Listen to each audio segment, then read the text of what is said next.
Town Council unanimously voted last night in favor of rezoning, clearing the way for construction later this year. 10 News reporter Taj Simmons joins us now live from Blacksburg. So Taj, this plan has been in the making. It's been in years in the making. Yeah, it's been a very, very long time. This middle school site has sat empty since 2002, but the developer has a very big vision for this big plot of land.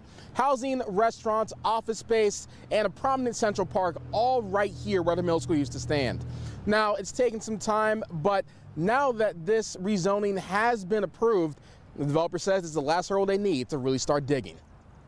The town needs it, and it's been waiting for it for a long time to come. Jim and Sylvia Eccles live a block away from what used to be Blacksburg Middle School, and they have spent many days wondering what will go there next. I don't mind it being nothing on it, but it's I think it just has a lot of opportunity to it. Developer Jim Cowan seized upon that opportunity. One of the things we need downtown are folks who live here and work here. Cowan's plan to turn the school site into what he calls Midtown Blacksburg hinged on rezoning the lot. Now that Town Council gave the go-ahead, Cowan says it's finally time to build. We've worked on this project for years, and knowing we're going to be able to move forward and take the vision that everybody's talked about for that site and make it a reality is just super exciting. We're hopeful that by mid to late summer we'll be moving dirt. Housing and a hotel will be the first buildings to rise from the dirt.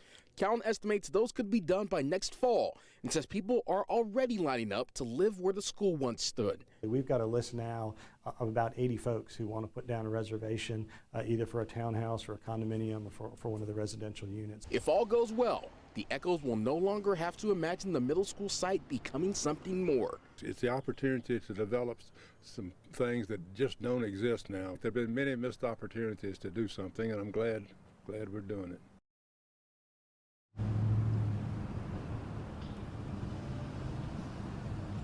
Now, even though the hotel and the housing will likely pop up next fall, it could take about 8 to 10 years for everything to be built. Now, mind you, there's more than just developer projects here. Blacksburg is hoping to build a new police station here, as well as a new parking garage. For now, live in Blacksburg, Taj Simmons, 10 News, working for you.